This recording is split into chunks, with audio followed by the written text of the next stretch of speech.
सभी का मेरे YouTube चैनल में स्वागत, वंदन, अभिनंदन।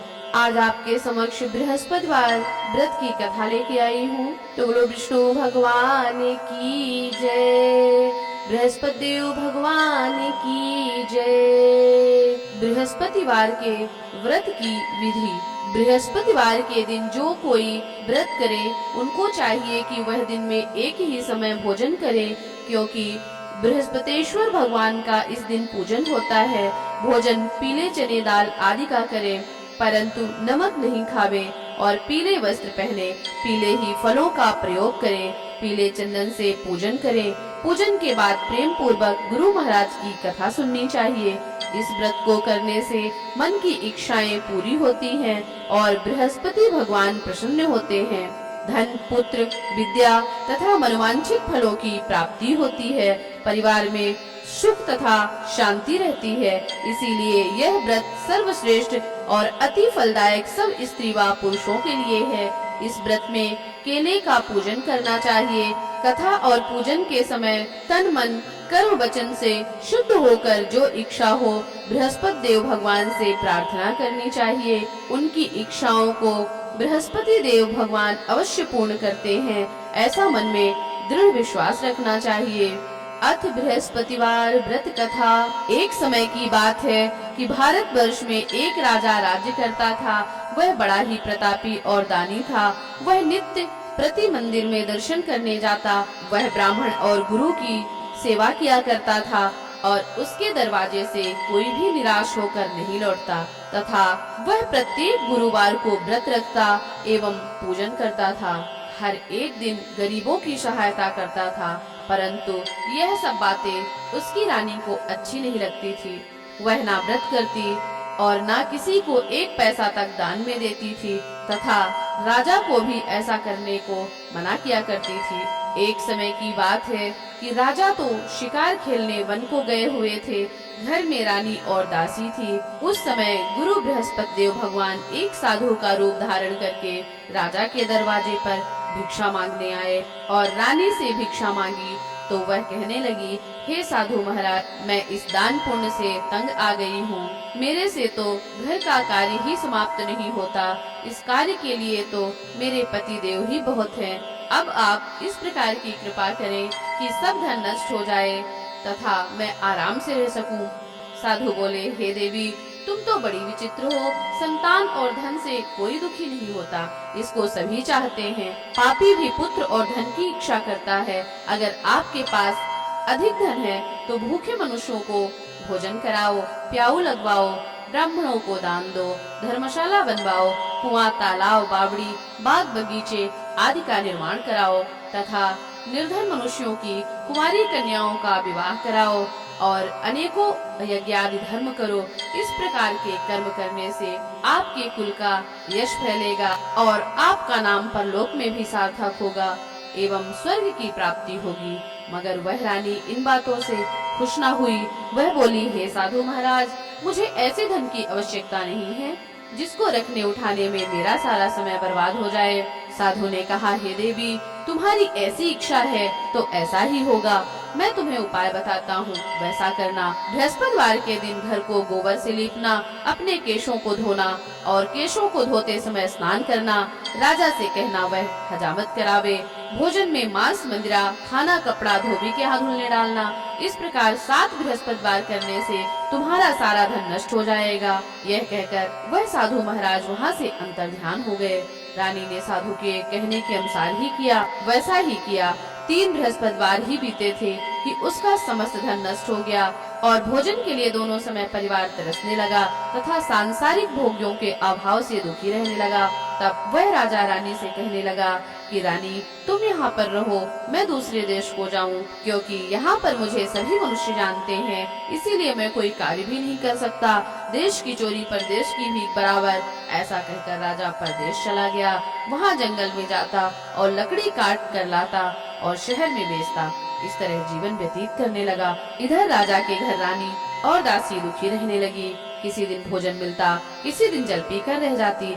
एक समय रानी और दासी को 7 दिन बिना भोजन के व्यतीत हो गए तो रानी ने अपनी दासी से कहा, हे दासी, पास के ही नगर में मेरी बहन रहती है, वह बड़ी धनवान है, तो उसके पास जा और 5 सेर बेझर मांग ला, जिससे कुछ समय के लिए गुजर हो जाएगी। इस प्रकार रानी की आज्ञा मानकर दासी रानी की बहन के घर गई और रानी की बहन के पास गई तो रानी की बहन उस समय पूजन कर रही थी, क्योंकि उस रोज बृहस्पतिवार का दिन था। जब दासी ने रानी की बहन को देखा और उससे बोली, हे रानी, मुझे तुम्हारी बहन ने भेजा है, मेरे लिए 5 सेर बेझर दे दो। इस प्रकार दासी ने अनेक बार कहा, परंतु रानी ने कोई उत्तर नहीं दिया, क्योंकि वह उस समय बृहस्पतिवार की व्रत कथा सुन रही थी।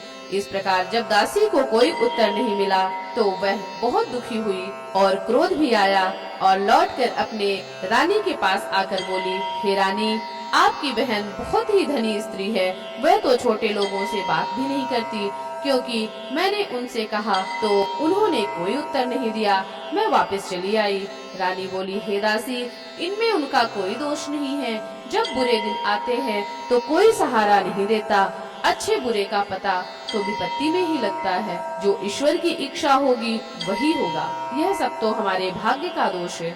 इधर उस रानी ने देखा कि मेरी बहन की दासी आई थी, परंतु मैं उससे कुछ नहीं बोली, इससे वह बहुत दुखी हुई होगी। यह सोच कथा को सुन और विष्णु भगवान का पूजन समाप्त कर वह रानी अपनी बहन के घर चल दी और जाकर अपनी बहन से कहने लगी, हे बहन, मैं बृहस्पतिवार का व्रत कर रही थी, तुम्हारी दासी गई, परंतु जब तक कथा होती है तब तक ना उठते हैं ना बोलते हैं, इसीलिए मैं ना बोली। कहो दासी क्यों गई थी? रानी बोली, हे बहन, हमारे घर अनाज नहीं था, वैसे तुमसे कोई बात छिपी नहीं है, इस कारण मैंने दासी को तुम्हारे पास 5 सेर बेझर लेने के लिए भेजा था। रानी बोली, हे बहन, देखो, बृहस्पति भगवान सभी की मनोकामना पूर्ण करते हैं, देखो शायद तुम्हारे घर में अनाज रखा हो। इस प्रकार का वचन जब रानी ने सुना तो घर के अंदर गई और वहाँ उसे एक घड़ा बेझर का भरा मिल गया। तब तो वह रानी और बांदी को बहुत ही खुशी हुई और दासी कहने लगी, हे रानी, देखो, वैसे हमको जब अन्न नहीं मिलता तो हम रोज ही व्रत करते हैं, अगर इनसे व्रत की विधि और कथा पूछ ली जाए तो उसे हम भी किया करेंगे।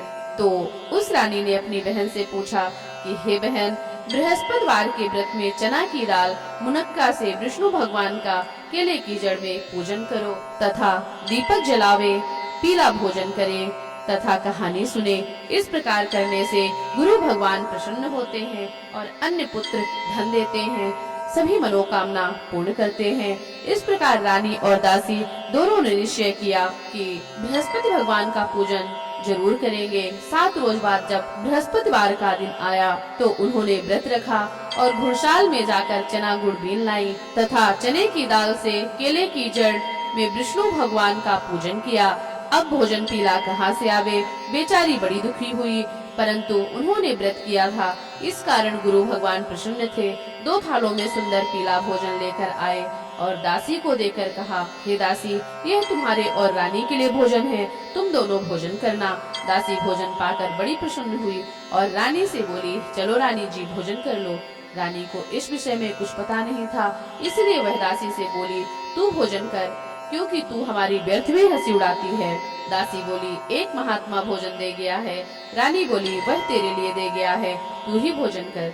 दासी ने कहा, वह महात्मा हम दोनों को 2 थालों में सुंदर भोजन दे गया है, इसीलिए हम और तुम दोनों साथ साथ भोजन करेंगी। इस प्रकार रानी और बांदी दोनों ने गुरु भगवान को नमस्कार कर भोजन प्रारंभ किया।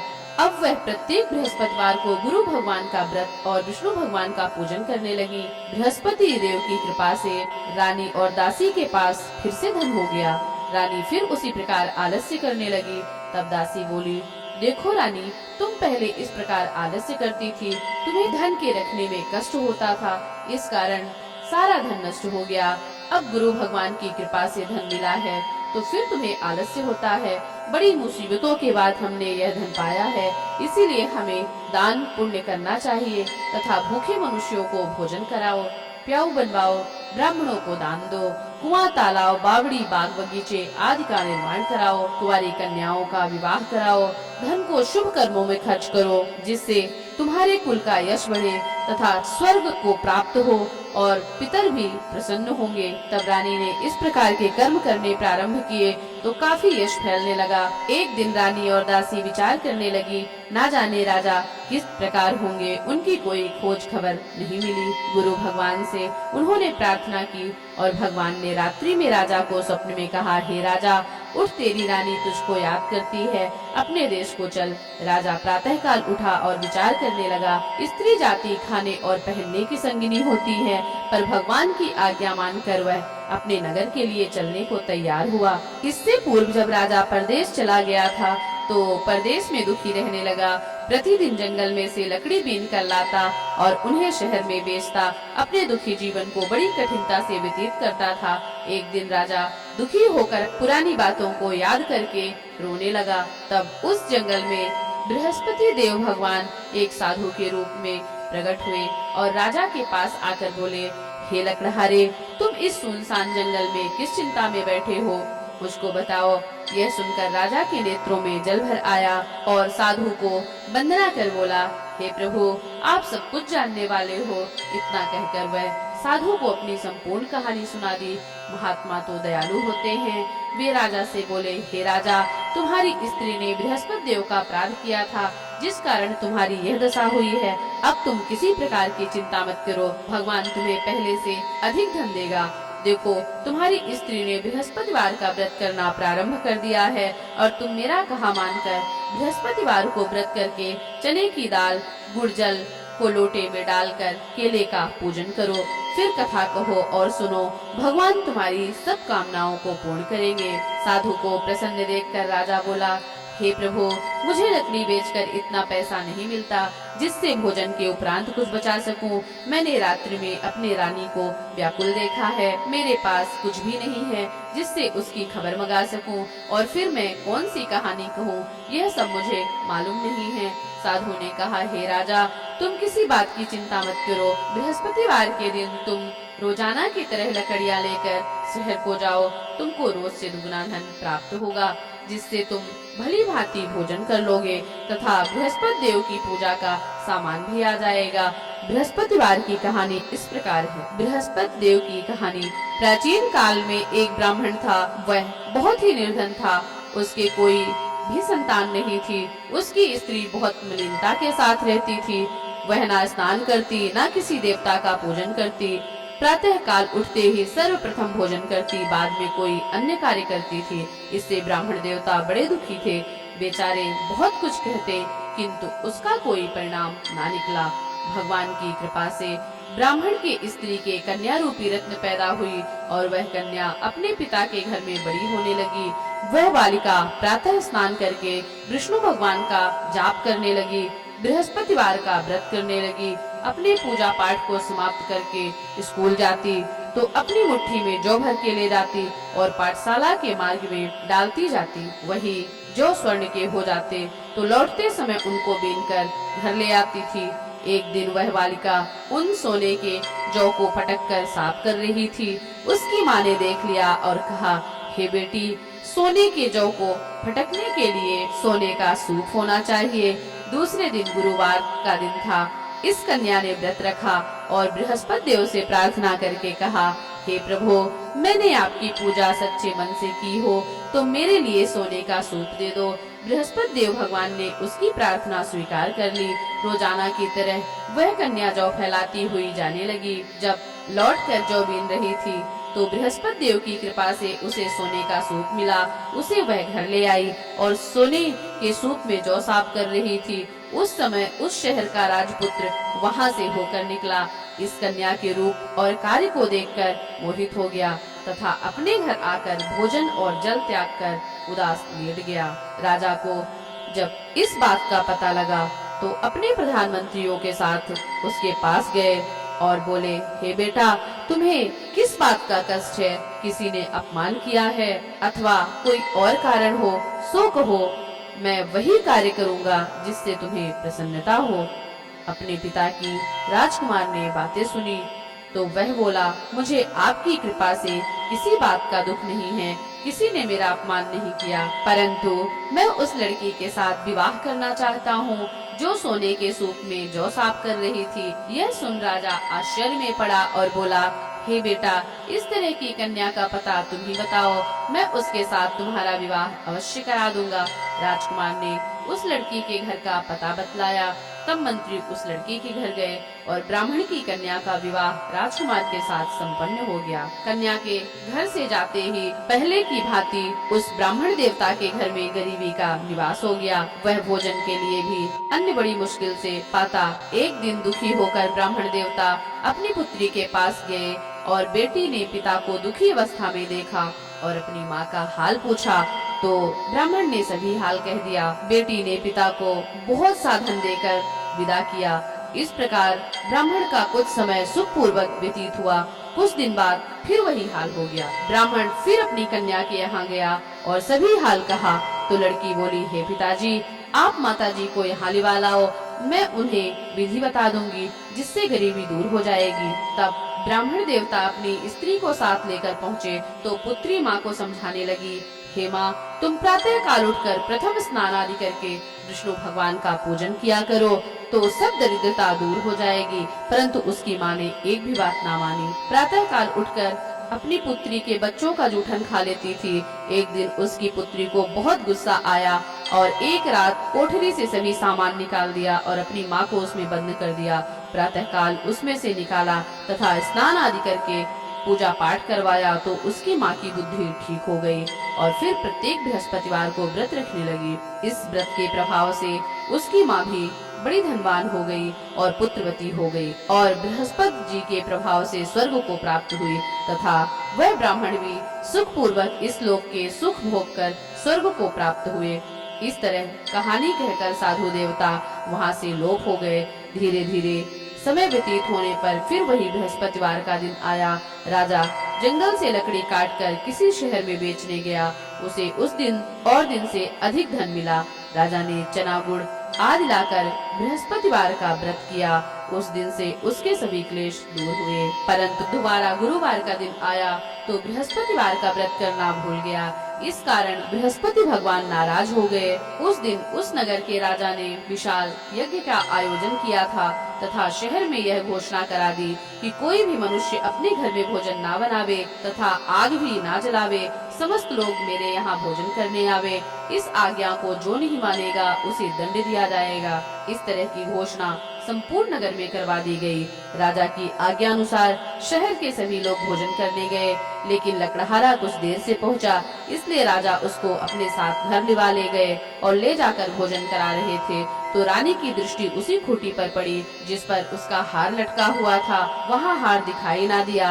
रानी ने निश्चय किया कि मेरा हार इस मनुष्य ने चुरा लिया है। उसी समय पुलिस को बुलवाकर उसको जेल खाने में डलवा दिया। जब राजा जेल खाने में गया तो बड़ा दुखी हुआ और विचार करने लगा कि ना जाने कौन से पूर्व जन्म में कर्म किए थे, मेरे लिए यह दुख प्राप्त हुआ है। और उसी साधु को याद करने लगा जो कि जंगल में मिला था। उसी समय तत्काल बृहस्पति देव भगवान साधु के रूप में प्रकट हो गए और उसकी दशा को देखकर कहने लगे, अरे मूर्ख, तूने बृहस्पति देवता की कथा नहीं कही, इसी कारण तुझे दुख प्राप्त हुआ है। अब चिंता मत कर, बृहस्पतिवार के दिन जेल खाने के दरवाजे पर 4 पैसे पड़े मिलेंगे, उससे तू बृहस्पति देव की पूजा करना, तेरे सभी कष्ट दूर हो जाएंगे। बृहस्पतिवार के रोज उसे 4 पैसे पड़े मिले। राजा ने कथा कही।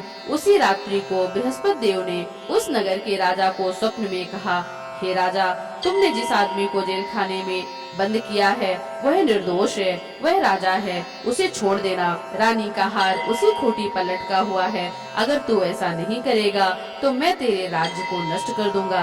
इस तरह के रात्रि के स्वप्न को देखकर राजा प्रातः काल उठा और खूंटी पर हार टंगा देखकर लकड़हारे को बुलाकर क्षमा मांगी तथा राजा के योग्य सुंदर वस्त्र आभूषण देकर विदा किया।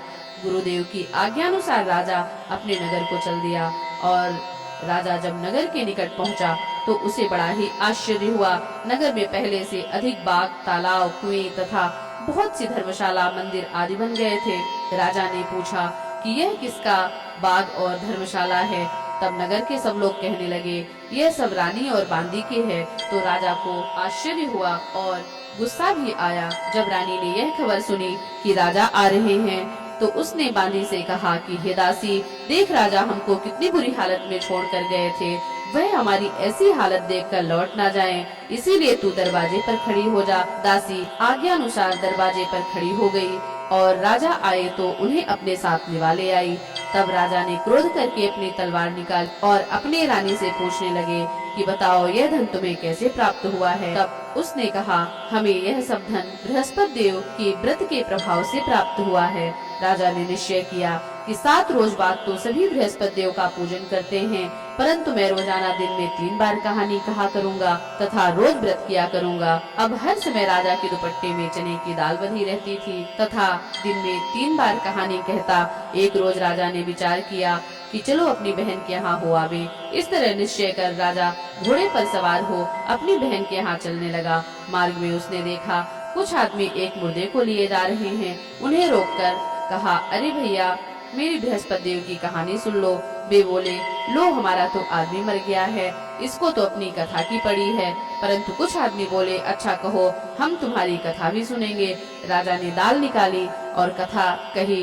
जब कथा आधी हुई कि मुर्दा हिलने लगा और जब कथा समाप्त हो गई तो राम राम करके मनुष्य खड़ा हो गया। आगे मार्ग में उसे एक किसान खेत में हल चलाता मिला। राजा ने उसे देखा और उससे बोला, अरे भैया, तुम मेरी बृहस्पतिवार की कथा सुन लो। किसान बोला, जब तक मैं तेरी कथा सुनूंगा तब तक 4 हरैया जोत लूंगा, जा अपनी कथा किसी और को सुनाना।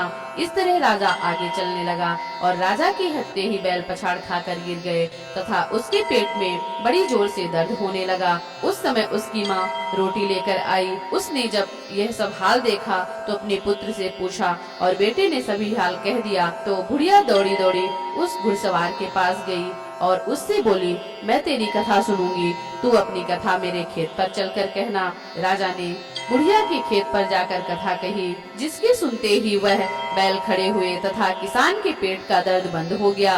राजा अपनी बहन के घर पहुंचा। बहन ने भाई की खूब मेहमानी की। दूसरे रोज प्रातःकाल राजा जगा तो वह देखने लगा कि सब लोग भोजन कर रहे हैं। राजा ने अपनी बहन से कहा कि ऐसा कोई मनुष्य है जिसने भोजन ना किया हो, मेरी बृहस्पति देव की कहानी सुन ले। बहन बोली, हे भैया, यह देश ऐसा ही है, पहले यहाँ लोग भोजन करते हैं, बाद में अन्य काम करते हैं। अगर कोई पड़ोस में हो तो देख आती हूँ। ऐसा कहकर वह देखने चली गई, परंतु उसे कोई ऐसा व्यक्ति नहीं मिला जिसने भोजन ना किया हो। अतः वह एक कुम्हार के घर गई जिसका लड़का बीमार था। उसे मालूम हुआ कि उसके यहाँ 3 दिन से किसी ने भोजन नहीं किया। रानी ने अपने भाई की कथा सुनने के लिए कुम्हार से कहा। कुम्हार तैयार हो गया। राजा ने जाकर बृहस्पतिवार की कथा कही, जिसको सुनकर उसका लड़का ठीक हो गया। अब तो राजा की प्रशंसा होने लगी। एक दिन राजा ने अपनी बहन से कहा, हे बहन, हम अपने घर को जावेंगे, तुम भी तैयार हो जाओ। राजा की बहन ने अपनी सास से कहा। सास बोली, हाँ चली जा, परंतु लड़कों को मत ले जाना, क्योंकि तेरे भाई की कोई औलाद नहीं है। बहन ने अपने भैया से कहा, हे भैया, मैं तो चलूंगी, पर कोई बालक नहीं जाएगा। राजा बोला, जब कोई बालक नहीं चलेगा तब तुम चलकर क्या करोगी। बड़ी दुखी मन से राजा अपने नगर को लौट आया। राजा ने अपनी रानी से कहा, हम निर्वंशी राजा हैं, हमारा मुँह देखने का धर्म नहीं है और कुछ भोजन आदि नहीं किया। रानी ने कहा, हे प्रभु, हमें बृहस्पति देव ने सब कुछ दिया है, हमें औलाद अवश्य देंगे। उसी रात्रि को बृहस्पति देव ने राजा को स्वप्न में कहा, हे राजा, उठ, सभी सोच त्याग दे, तेरी रानी गर्भ से है। राजा को यह बात सुनकर बड़ी खुशी हुई। 9वें महीने से उसके गर्भ से एक सुंदर पुत्र पैदा हुआ। तब राजा बोला, हे रानी, स्त्री बिना भोजन के रह सकती है, किंतु बिना बात कहे नहीं रह सकती। जब मेरी बहन आवे तुम उससे कुछ कहना मत। रानी ने सुनकर हाँ कर दिया। जब राजा की बहन ने यह शुभ समाचार सुना तो वह बहुत खुश हुई तथा बधाई लेकर अपने भाई के यहाँ आई। तब रानी ने कहा, घोड़ा चढ़कर तो आई, गधा चढ़ी नहीं आई। राजा की बहन बोली, भाभी, मैं इस प्रकार न कहती तो तुम्हें औलाद कैसे मिलती। बृहस्पति देव ऐसे ही हैं, जैसे जिनके मन में कामनाएं हैं सभी को पूर्ण करते हैं। जो सद्भावना पूर्वक बृहस्पति देव का व्रत करता है एवं कथा पढ़ता है, सुनता है, दूसरों को सुनाता है, बृहस्पति देव भगवान उसकी सभी मनोकामना पूर्ण करते हैं। भगवान बृहस्पति देव उसकी सदैव रक्षा करते हैं। संसार में सद्भावना से भगवान का व्रत व पूजन सच्चे हृदय से जो करते हैं तो उनकी सभी मनोकामनाएं भगवान पूर्ण करते हैं। जैसी सच्ची भावना से रानी और राजा ने उनकी कथा का गुणगान किया, तो उनकी सभी इच्छाएं बृहस्पति देव भगवान ने पूर्ण की थी। इसीलिए सबको कथा सुनने के बाद प्रसाद लेकर जाना चाहिए। हृदय में मनन करते हुए जय जयकार बोलना चाहिए। इति श्री बृहस्पतिवार व्रत कथा संपूर्णम। विष्णु भगवान की जय, बृहस्पति देव भगवान की जय।